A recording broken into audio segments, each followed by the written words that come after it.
Great. That was a good sign. This is great, huh? No hat? No, Okay. no. Well, welcome to the press conference. Excited to get ready to get into Big East play. As we look backwards and go through Nevada, it was a great win for the program. It was a great win for our team. I think it was a total team effort. When you look at the individual leadership that we had, I think it speaks volumes for the character and the leadership of this senior class, for them to have the confidence to hang in there, to keep plugging along. There was never a doubt. Even when they got the onside kick, a couple guys kind of hung their head. I heard Dana Sestador yelling, "You don't pick your head up. We're going to find a way to win this game.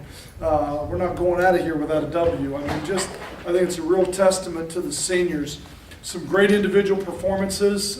It was great to see guys like the offensive line, to see those two new tackles that were in there this week, to see how they stepped in and played, and Quintarius Eatman and Darrell Williams. I thought B.J. Daniels had one of his better games, both mentally and physically, as far as throwing the deep ball, not turning the ball over, some of the decisions that he made. And obviously Andre Davis is the Big East Player of the Week. Offensively, had a fantastic day when you look at his numbers.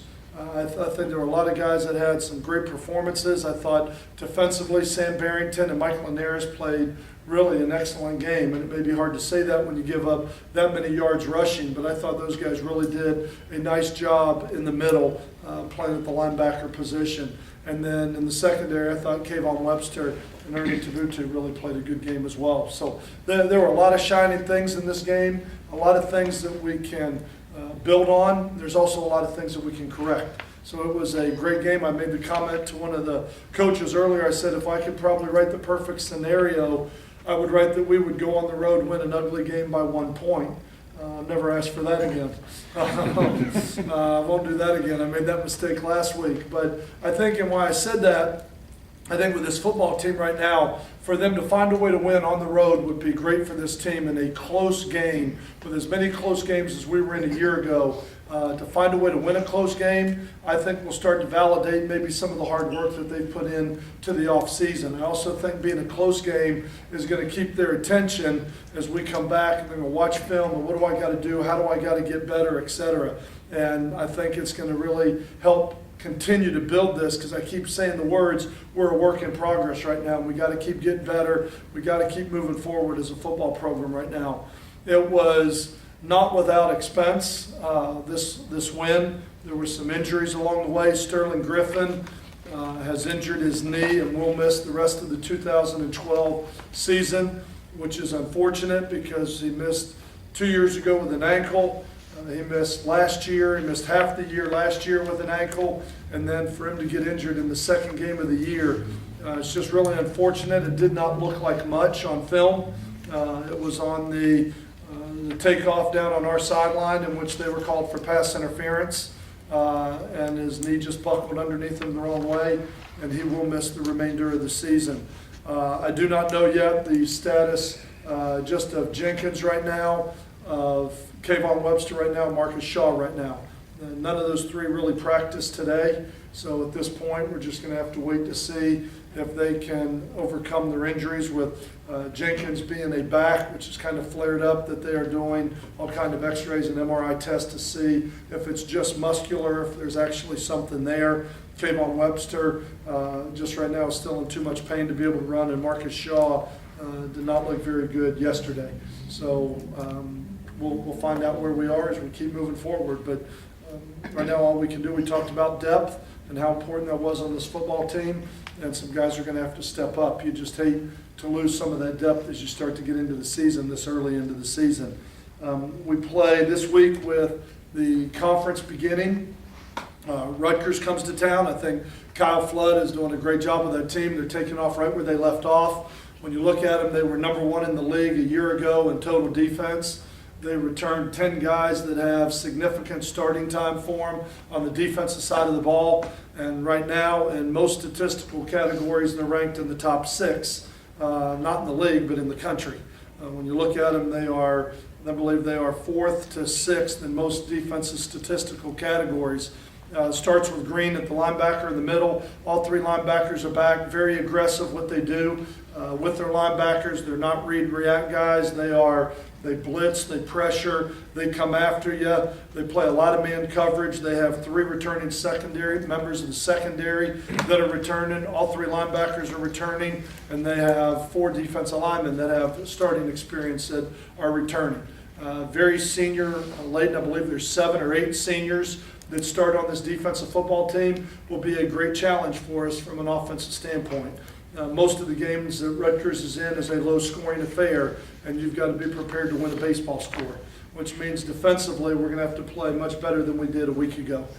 From a offensive standpoint, they have a quarterback that manages the game.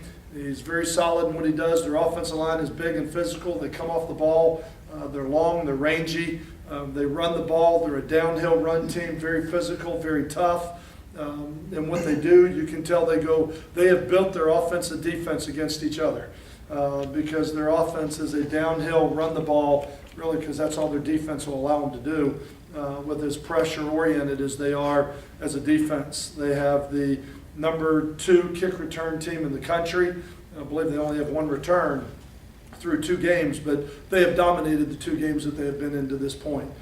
We beat them in a close game. I believe it was a 1-point game here at Raymond James 2 years ago. We lost in overtime there. I think it's going to be a dogfight. It's a Big East game, and I think everybody's really excited about having the opportunity, to come back home to Raymond James Stadium. You realize just how much you appreciate it when you travel halfway across, well, I won't say halfway, when you travel all the way across the country to go play a football game. You realize how nice it is to have the opportunity to play at home and the luxuries of playing in Raymond James Stadium and just how nice of a home arena that is. So we're excited to come back home, to be here on Thursday night, a national television audience in Raymond James against a Big East opponent like Rutgers. We're really excited about the opportunities we have in front of us.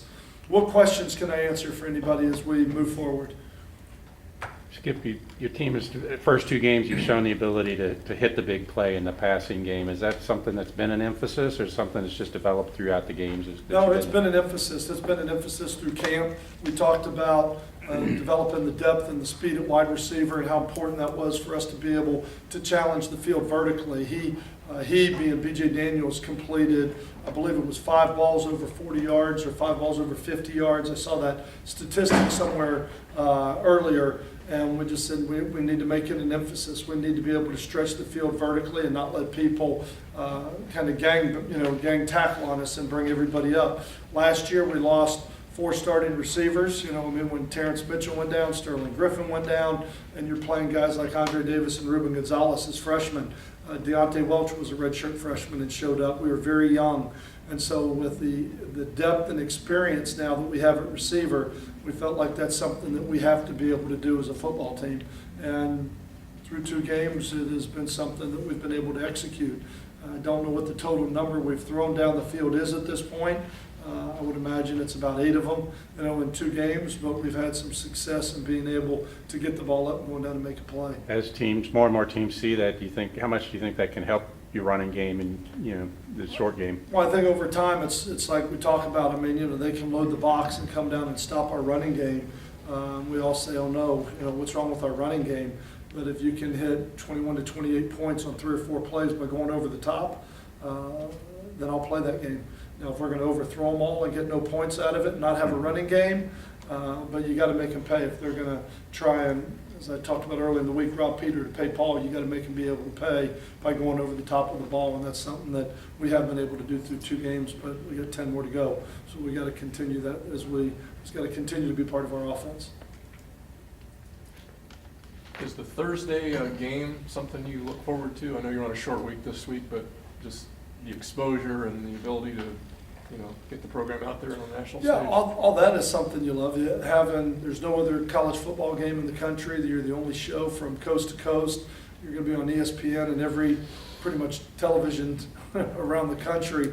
You have the opportunity to be viewed. It is great exposure for the university. It's great exposure for our program, our team, those type of things. I do not like the short week. I do not like the travel that we just got done with. We're a tired football team right now. We're tired because we played a lot of plays against a good team, as I'm sure Rutgers did. But the travel, the altitude, all those things put together, right now I'm worried. I'm concerned. not to the point where I'm throwing up red flags or making excuses.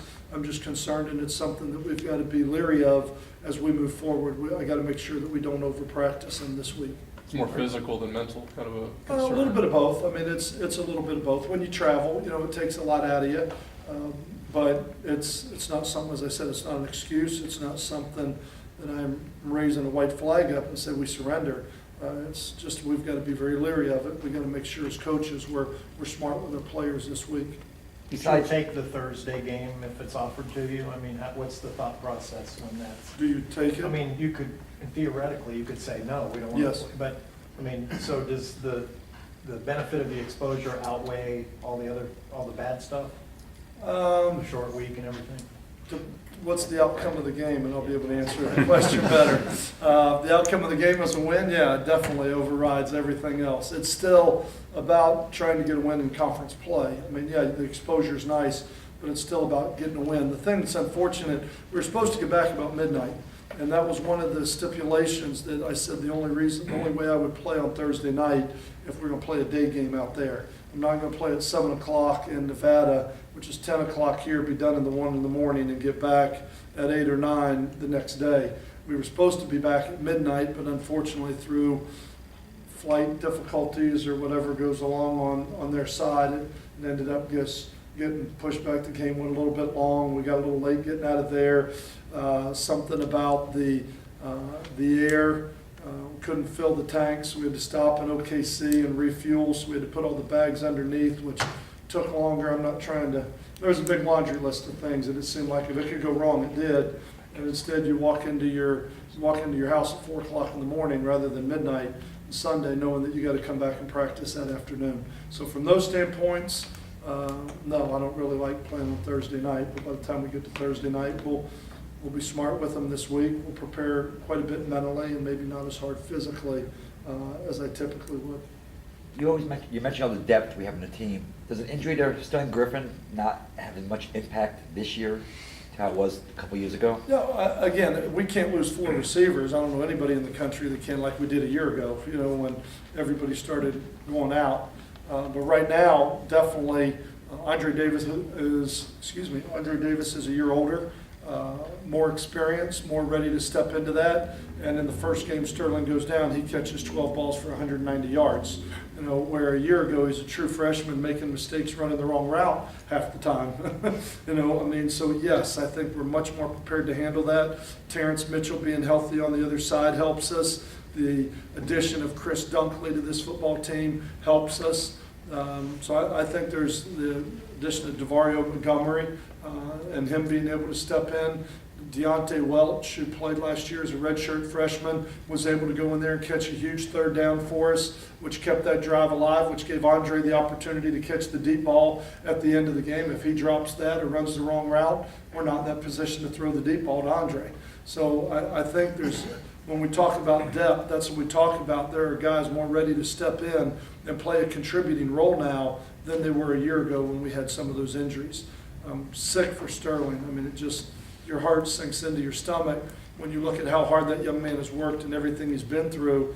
And this is now his 3rd year in a row that he hasn't been able to make it through a season and really receive any of the benefits for all the hard work that he's been putting into it. Skip, on defense, if Webster or Jenkins couldn't go, it would be Brown and Legist likely to step in there? Yeah, or there's Ernie Tabutu. I mean, again, Ken Durden's been getting some work. We've not given up on Chris Bivens at this point. He's been getting some work as well. I mean, so you've got a lot of guys that are there that are vying for it. It's just who would step forward in the game.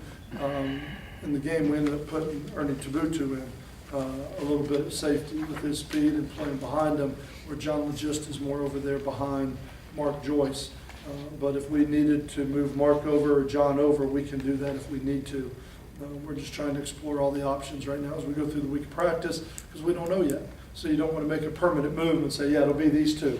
And then he comes back and you got to move everybody back. So right now we're just going to keep going. We're going to go like we expect him to be back. And if he's not, then somebody's going to have to step up. Last year's Rutgers game was a lot of bizarre things happened, including Mike Conn missing the field goal. What did you observe from him? How he handled that and moved on from it, and just talk about your confidence in putting him in a game-winning position. A year ago, you mean with Mike Hahn? Yeah. And how we Yeah, overcame that? yeah. Oh, I mean, I remember right before the press conference, I met him, and for those of you that were there at the press conference a year ago, I mean, he was emotional. He was emotional in the hallway. He was teared up. He was competitive. He says, Coach, that was my fault. I lost this game. I had an opportunity to win it. I didn't do my job. You should be, upset with me. I mean, he was just beating himself up and talking about, you know what, it will not happen again. I make that promise to you. He didn't miss another kick the rest of the year. I said the thing I love about Bonani is he's a competitor. Mike Hahn is an incredible competitor. He works incredibly hard. Kickers have a reputation of being a little bit flighty, kind of out there and not part of the team, but yet he is as competitive as anybody we have on this team. I have great confidence in him. He missed his first extra point Saturday. It was the first extra point he's missed in his career here. He just left early. It was a thing, crowd noise, where Brockhouse made the call and they get into a rhythm, kind of there's the call. He puts his hand out, the ball gets snapped, and I go. But the snapper didn't hear him, when he made the call. So, he started to go and then had to step back, and then he missed it. He kind of had the same mindset that he had at Rutgers a year ago.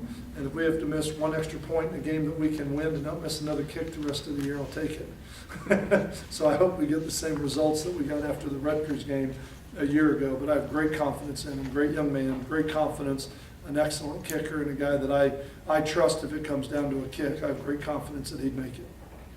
Just a little bit ago, you were talking about redshirting Lindsey Lamar. Mhm. An injury happens to Marcus Shaw. He has to come in, comes Right. out with a pretty good game against Nevada. Yeah, not bad. Like 9 carries, 80 yards, or whatever it was. I mean, Lindsey Lamar is a great young man, and I've said this before. When we talked about redshirting, it was twofold. It was one, maybe for him long-term, to be able to knock some of the rust out as a tailback. And coming into it, it was Lamar and Shaw. I mean, it was Murray and Shaw coming into the season, because he was just getting his feet wet, being back at the running back position. Never gave up on him. Like he said, everybody says, welcome back. He's like, I never went anywhere. I've been here. I've been working with the team. I went to the hotel. I had my uniform on. I was on the sideline. I was ready to play last week. They didn't need me.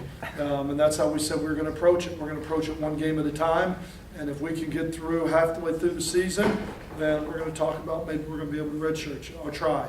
But I can't make any promises. So when this happened, I said, with Shaw being out, you know what this means? He got a big grin on his face, and it was like, I'm ready, Coach. Let's do it. I'm ready to play. But I wanted to make sure that if we're going to use his senior year, I wanted to make sure that we could utilize his talents and abilities. But if you've got 3 tailbacks, it's hard to play your third one and guarantee him 10 to 12 carries a game. So he's got over 100 carries that can make an impact for you during the course of the year. But that's why you never know what's going to happen with injuries. That's why depth is so important for a football team. And some of it's going to be challenged this week as we get into our 3rd week of the season, but our first conference game. Does that allow you maybe to be a little more cautious with Marcus now, this week, that, you don't have to rush him if he's not ready? Yeah, even if, I don't know that it changes it, because if he's not ready, I'm not going to play him. Right. I'll play Bradley Battles and Willie Davis, 2 guys that have been working extremely hard. So if he couldn't play, he couldn't play. But I'd love to have him. You're in your first conference game. You'd like to have an all-hands-on-deck mentality. Right. And now that we've played Marcus Shaw, we've played Terrence, Lindsey Lamar, you've used them both. I'd like to have both of them available if we were to need them. Right now, I just don't know where that's going to play out. Skip, defensively, what has Rutgers done differently, whether it's a spy, or what have they done differently against BJ that other teams haven't done the last 2 years? Well, I think it's more this, what do they do to everybody? There aren't many teams that score many points against them, nor move the ball very efficiently. And they give you they have a different system. It's probably real similar to what George Perlis ran when he was at Michigan State. Kind of going back a little bit, but real similar in that kind of the tilt 4-3, however you want to call it, but it's very similar to that, where they've got a looper always coming around playing a backside linebacker. They're able to play a lot of man. They're very aggressive. Their safeties are in the box. They're downhill. They're going to stop the run. They're going to pressure the quarterback. They're not going to give you much time to throw the ball. But you look at them, there's a reason they're the #1 defense in the league. It's not just what they do to BJ, it's what they do to everybody. And having those extra hats in the box and being able to load up and play man, we have not been able to take advantage of them down the field, which we're going to have to be able to do. I mean, if they want to load the box, as I said a minute ago, and they want to cheat a safety in to get another guy into the box, then we've got to give our receivers an opportunity to go one-on-one and go down the field with speed with guys like Hopkins and Terrence Mitchell, and jump ball ability with guys like Andre Davis and DeVario Montgomery and Deontay Welch, and we got to give them a chance to make some big plays down the field to put points on the board. They're not going to let you control the ball. Their whole mindset is we're going to make you, it's almost like you're going to go 3 and out. We're going to load the box. We're not going to let you get 4 yards, 6 yards, 5 yards, sustain long drives, and keep the ball away from our offense. We're going to get the ball back. We're going to get out on the field. I mean, we're going to be